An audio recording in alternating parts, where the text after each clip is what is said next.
এর সাথে এটাও সত্য কথা যে আপনি যদি 60-এর দশকের মাঝামাঝি থেকে 71 পর্যন্ত বা 72 পর্যন্ত সময়টা নেন, এই সময়টায় পূর্ব বাংলার বা পূর্ব পাকিস্তানের অবিসংবাদিত নেতা ছিল শেখ মুজিবুর রহমান। এটা বাস্তবতা। এই কথাটা অনেকের হজম করতে কঠিন হবে, এই জন্য আমি মাহমুদুর রহমান সাহেবের বই থেকে ডিরেক্ট কোটেশন বলতেছি। মাহমুদুর রহমান সাহেব তার বইতে বলতেছেন, Sheikh Mujibur Rahman was the undisputed leader of the people of east Pakistan. তার বইয়ের চ্যাপ্টার 4 নম্বর চ্যাপ্টারে পেজ 131-এ উনি বলছেন অবিসংবাদিত নেতা, আনডিসপিউটেড লিডার। এবং একই অধ্যায়ের শেষ দিকে উনি বলতেছেন, his position in 1970 was similar to that enjoyed by Jinnah in 1946। 1946 সালে জিন্নার অবস্থানটা কী ছিল? সে পুরা ভারতের মুসলিমের একদম অবিসংবাদিত নেতা, জিন্না, কোনো প্রশ্ন ছাড়া।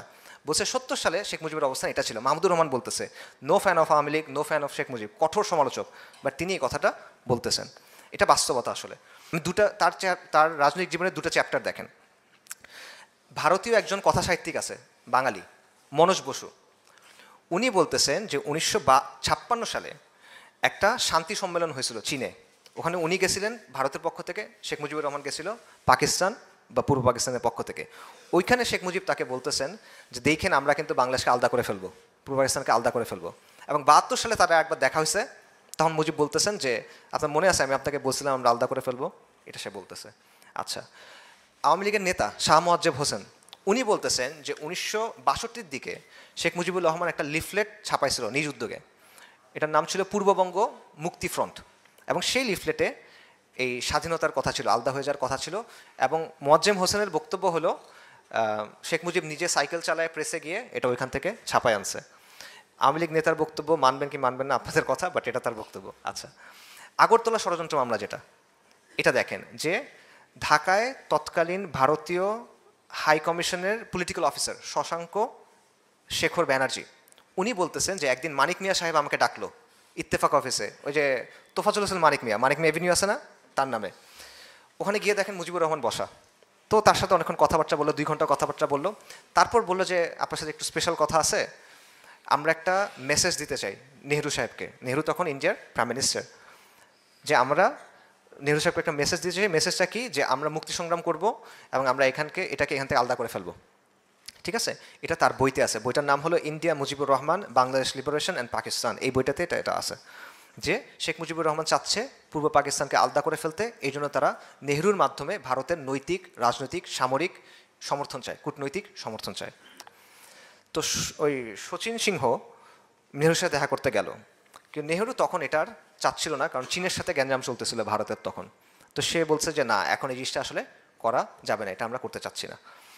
এবং এটাও শচীন সিংহের এই বক্তব্য আছে একটা বইয়ে, ফয়েজ আহমেদ নামে একজন লেখকের। বইটার নাম হলো আগরতলা মামলা, শেখ মুজিব ও বাংলার বিদ্রোহ। এই বইতে এটা আছে। তো এই জায়গা থেকে আপনি দেখবেন যে অ্যাটলিস্ট 1963 পর্যন্ত ক্লিয়ারলি শেখ মুজিবুর রহমানের মধ্যে এই যে পূর্ব পাকিস্তানকে বিভক্ত করার বা আলাদা করার একটা চিন্তা ছিল, কিন্তু নেহরু তাকে তখন সাপোর্ট দেয় নাই, তাই সে আগাতে পারে নাই। ঠিক আছে, এটা একটা দিক। কিন্তু এটা একটা অন্য একটা দিক আছে। সেটা কি? দেখেন যে আওয়ামী লীগের পক্ষ থেকে 6 দফা দাবি উত্থাপন করা হলো, আমরা জানি 6 দফা। এবং এটা মূলত ছিল একটা মানে রাজনৈতিক বক্তব্য হিসেবে, চাপ দেওয়ার একটা হাতিয়ার হিসেবে। রাজনৈতিক আলাপ আলোচনাতে অনেক বক্তব্য থাকে, দফা টফা প্রেজেন্ট করা হয় প্রেশারের জন্য, নেগোসিয়েশনের জন্য, এরকমভাবে। বাকি এটা আওয়ামী লীগ খুব ভালোভাবে ক্যাপচার করে এবং ইউজ করে, এবং শেখ মুজিব এটাকে তার মূল রাজনৈতিক মানে ইশতেহার টাইপের বানায় ফেলে 6 দফা। কিন্তু 6 দফার মধ্যে কিন্তু দেশ স্বাধীন করার কোনো কথা নাই। এবং 69-এর এর কিছুদিন পরে যেটা হলো, শেখ মুজিবুর রহমানকে জেলে নিয়ে গেল আগরতলা ষড়যন্ত্র মামলার জন্য, যেটা আসলে এই ষড়যন্ত্র ছিল, বাস্তবিক ছিল। আওয়ামী লীগের একজন সংসদের দ্বারা স্বীকারও করছিল এই হাসিনার সময় যে আগরতলা ষড়যন্ত্র সত্যি ছিল, আসলেই ছিল, ষড়যন্ত্র করছি আমরা, গর্ব করে বলছিল। তো ওইটার জন্য তাকে তখন জেলে নিয়ে যাওয়া হয়। 69-এ গণভ্যুত্থান হইলো, তখন তাকে মুক্তি দেওয়া হলো। এরপরে 70-এর নির্বাচন দেখেন, আওয়ামী লীগ তো নির্বাচন করলো, কোনো জায়গায় তারা এখানে স্বাধীনতার কথা বলে নাই, কোনো জায়গাতে স্বাধীনতার কোনো বলা হয় নাই। এবং এই নির্বাচনে আওয়ামী লীগ জিতলো। জিতার পরে বাই ডিফল্ট পাকিস্তানের প্রধানমন্ত্রী হওয়ার কথা শেখ মুজিবুর রহমানের। 71 সালের ইভেন জানুয়ারিতে ইয়াহি খান ঢাকায় আসলো, এসে সে পরিচয় করে দিল পাকিস্তানের নেক্সট প্রধানমন্ত্রী শেখ মুজিবুর রহমান, এভাবে বললো। তো আপনি তার জায়গা থেকে চিন্তা করেন, একজন পলিটিশিয়ান, ক্যালকুলেটিভ প্রফেশনাল, সুযোগ সন্ধানী পলিটিশিয়ান, তার জন্য কোন অপশনটা বেটার?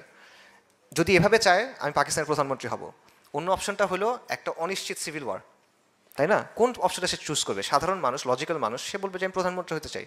এবং এটাই শেখ মুজিবুর রহমানের পরবর্তী সব আচরণ থেকে আপনি এটা প্রমাণ পাবেন। 71 জানুয়ারি থেকে দেখেন, জানুয়ারি থেকে মার্চ পর্যন্ত অবস্থানটা দেখেন। মুজিব নির্বাচনে জিতছে, বোঝাপড়া হয়ে গেছে, এখন ক্ষমতা হস্তান্তর করা হবে, এটাই তো, দ্যাটস ইট, আর কোনো সমস্যা নাই। সমস্যাটা হইলো কোথায়? সমস্যাটা করলো কে? সমস্যাটা করলো ভুট্টো সাহেব এবং পাকিস্তানি আর্মি, বেসিক্যালি, যে তারা একজন বাঙালির কাছে পাওয়ারটা হস্তান্তর করতে চায় না, যে এটা সম্ভব না, এটা কল্পনা করতে পারছে, এটা মানতে পারছে না যে একটা বাঙালি, ওই যে যারা কলা বাগানের পেছনে গিয়ে প্রয়োজন সারে, যারা মুরগি হালাল করতে পারে না, যারা অর্ধেক খতনা করা বা খতনা না করা, যারা অর্ধেক হিন্দু, তাদেরকে আমরা কীভাবে পাকিস্তানের করি? এটা তো সম্ভব না। তো এরপর কি হলো, তারা প্রেশারাইজ করলো এবং ইয়াহিয়া খান 28শে ফেব্রুয়ারি বললো যে না, একটা ন্যাশনাল অ্যাসেম্বলি মিটিং হওয়ার কথা, এটা বন্ধ করবো আমরা। 28শে ফেব্রুয়ারি 1 তারিখ ভাষণ দিল। এরপরে ছাত্ররা হিউজ প্রেশার দেওয়া শুরু করলো, মানে ঢাকার ছাত্র নেতারা, ছাত্র আন্দোলন শেখ মুজিবুর রহমানকেও ব্যাপক প্রেশার দিচ্ছে যে আপনি স্বাধীনতার ঘোষণা দেন। মানে তখন কিন্তু আপনি যদি হিস্ট্রি বই পড়েন, অলরেডি পতাকা উঠাই ফেলছে, কাগজের বন্দুক টন্দুক নিয়ে মার্চ করতেছে, মেয়েরা ছেলেরা মার্চ করতেছে, গান টান বাজাইতেছে, একদম বীর বাঙালি অস্ত্র ধরো বাংলাদেশ স্বাধীন করে, এগুলো কিন্তু তখন স্লোগান চলতেছে। এবং মুজিবুর রহমানকে প্রেশার দিচ্ছে আপনি স্বাধীনতার ঘোষণা দেন। মুজিবুর রহমান স্বাধীনতার ঘোষণা দিচ্ছে না, সে 4টা শর্ত দিছে, যে মার্শাল ল উঠায় নেন, সেনাবাহিনী ব্যারাকে ফিরে যাক, ক্ষমতা হস্তান্তর করেন, আর যেই ক্ষতি হয়েছে ক্ষতিগুলার তদন্ত করেন, এরকম কথা। এটা কিন্তু বলে নাই। 7ই মার্চের ভাষণ, এখানে ইউনিল্যাটারাল ডিক্লারেশন অফ ইন্ডিপেন্ডেন্স নাই, স্বাধীনতার কোনো ঘোষণা নাই এখানে। যে ওই দিন ছাত্রনেতারা, একদম গরম ছাত্রনেতা যারা, সিরাজুল আলম খানরা, তারা চিরকুটের মধ্যে লিখে দিছে যে আপনি স্বাধীনতার ঘোষণা দিবেন, এবং ওই চিরকুট শেখ মুজিবকে দিছে যে আপনি এটা কিন্তু বলতে হবে, উনি এটা বলে নাই। এরপর কি হলো? এরপর হলো 25শে মার্চের ক্র্যাকডাউন। 25শে মার্চের রাত্রে ক্র্যাকডাউন হলো, শত শত মানুষ মারা গেল। নাপাক আর্মি, যাদের কাজ হলো মুসলিম মারা, তাদের একমাত্র ক্রেডিট এখন পর্যন্ত এটাই। বাংলায়, বালুচিস্তানে মারাটা তাদের আসলে মানে একমাত্র ক্রেডেন্সিয়াল আর কি। অনেক মানুষ মারা গেল। আপনারা ডেড রেকনিং পড়েন, শর্মিলা বসুর বই, আবারও এটা আমি ন্যারেটিভ না। সে আলটিমেটলি আপনি দেখেন যে মুজিবুর রহমান লাইফের 3টা ফেজ আছে, আসলে 4টা ফেজ আছে, আসলে আমরা 3টার কথা বলি। একটা হলো প্রথমে সে পাকিস্তানের জন্য আন্দোলন করছে মুসলিম লীগের হিসেবে। তারপরে সে আমরা দেখি যে 56 বা 63 বা এই সময় পর্যন্ত সে চাচ্ছে যে বিচ্ছিন্ন বা মানে আলাদা করে ফেলবে ইন্ডিয়ার সাহায্য নিয়ে। লিফলেট বিলি করছে, আগরতলা ষড়যন্ত্র মামলা ইত্যাদি ইত্যাদি হয়েছে। কিন্তু যখন নেহেরু অসম্মতি জানাইছে, তারপর যেটা হয়েছে যে তার চিন্তা পাল্টাইছে এবং সে নিয়মতান্ত্রিক রাজনীতির দিকে গেছে। এবং আলটিমেটলি 69-এর পর থেকে আপনি দেখেন যে সে কিন্তু প্রধানমন্ত্রী হইতে চায় তখন, কারণ তার জন্য এটা তখন ক্লিয়ার একটা রাস্তা হয়ে গেছে। এবং সে আলটিমেটলি হয়েছেও, কিন্তু ফেয়ার অ্যান্ড স্কোয়ার নির্বাচনে জিতে সে হয়েছে। তার জন্য দরকার নাই এখন বিপ্লবী রাজনীতি করার, সেটা হয়েই যাচ্ছে।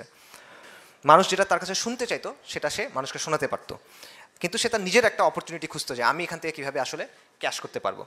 মূল কথা হলো মুজিব মেইন না, এখানে আসলে আরও অনেকগুলো প্লেয়ার ছিল। আমি সংক্ষেপে বলি, সময় বেশি নাই। একটা হলো সিরাজুল আলম খান বা নিউক্লিয়াস, এটা খুব ইম্পর্টেন্ট একটা রোল প্লে করে। এটা ছাড়া আপনি আসলে এই ব্যাপারটা বুঝতে পারবেন না। সেটা হলো যে 60-এর দশকের শুরু থেকে 1962 সময় থেকে ছাত্রলীগের মধ্যে একটা র্যাডিক্যাল অংশ ছিল যারা চাচ্ছিল বাংলাদেশকে স্বাধীন করে ফেলবে।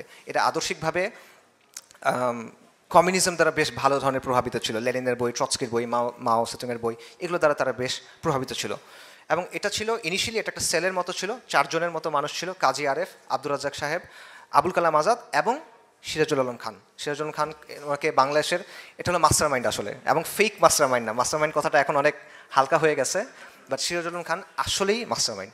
তাকে বাংলাদেশের রাজনীতির রহস্য পুরুষ বলা হয়, কাপালিক ডাকতো, দাদা ডাকতো, অনেক নামটাম ছিল। 69-এর যে গণ অভ্যুত্থান, এটার প্রধান রূপকার বলতে হবে আপনার তাকে। মাওলানা ভাসানীর এখানে অনেক বড় একটা রোল ছিল, বাট প্রধান রোলটা আসলে সিরাজুল আলম খানের এখানে ছিল। তো তাদের নেতৃত্বে নিউক্লিয়াস, তারা একদম ওই যে রক্ত দিয়ে শপথ করছে, আঙ্গুল কেটে রক্ত দিয়ে শপথ করছে যে বাংলাদেশকে স্বাধীন করবো আমরা, এটার আগ পর্যন্ত আমরা ব্যক্তিগত সুখ স্বাচ্ছন্দ্য সব কিছু ত্যাগ করলাম। এই টাইপের মানে রোমান্টিসিজমও তাদের মধ্যে ছিল। এবং তারা স্বাধীন বাংলা বিপ্লবী পরিষদ এই টাইপের জিনিসপত্র গঠন করছিল। এবং 66 থেকে 69 পর্যন্ত যেই সময়টায় মুজিবুর রহমান জেলে, ওই সময়টা রাজনীতির মধ্যে এরা অত্যন্ত পাওয়ারফুল হয়ে গেল। এই ছাত্রনেতারা, তারা অত্যন্ত পাওয়ারফুল হয়ে গেল।